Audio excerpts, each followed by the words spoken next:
আল্লাহ রাব্বুল আলামিন কোরআনে হাকিমে আরো বলেছেন, فآمنوا بالله ورسوله النبي الأمي الذي يؤمن بالله وملائكته واتبعوه لعلكم تهتدون।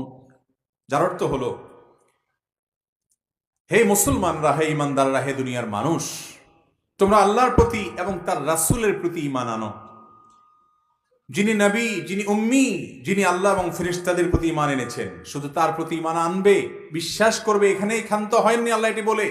এটি যথেষ্ট নয়, বরং ওয়াত্তাবিউহু লাআল্লাকুম তাহতাদুন, তোমরা অনুকরণ করো কার? মুহাম্মদ সাল্লাল্লাহু আলাইহি সাল্লামের, তাহলে তোমরা সঠিক পথ পাবে। অতএব নবীজি সাল্লাল্লাহু আলাইহি সাল্লামের অনুসরণ ছাড়া দুনিয়াতে কোনো মুসলমান, কোনো মানুষ জান্নাত এবং সঠিক পথের দিশা পেতে পারে